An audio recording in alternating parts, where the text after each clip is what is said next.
В Гагарско-Абхазской школе номер 1 учатся 400 детей, но здание школы находится в аварийном состоянии. Капитальный ремонт здесь ни разу не производился. В прошлом году местными властями было принято решение снести фундамент здания и отстраивать школу заново. Строительство начнется в будущем году в рамках инвестпрограммы. Специалисты полагают, что на это уйдет около 2 лет, а пока учащихся решено перевести в Гагарскую школу искусств. Мы ведем работу по ремонту школы искусств, куда будет переведена Гагарская абхазская школа в связи с аварийным состоянием здания.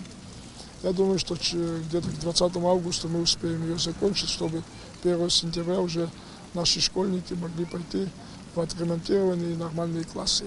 В самой школе искусств сегодня обучаются чуть более 300 детей. Ремонт внутри здания начали еще в прошлом году. Часть кабинетов на 1 и 3 этажах были полностью отремонтированы. Заменены электропроводка, полы, окна, двери, покрашены стены. Все это было сделано на средства благотворительного фонда Хиблы Герзмава. На ремонт остальной части здания было затрачено чуть более 12 миллионов рублей из районного бюджета.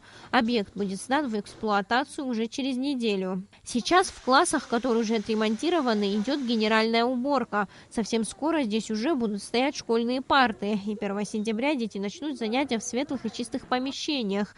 Необходимо отметить, что учащиеся 1-й школы и школы искусств не будут мешать друг другу, так как занятия в школе искусств предусмотрены во второй половине дня. Сария Смыр, Тимур Гугохия, Абхазское телевидение.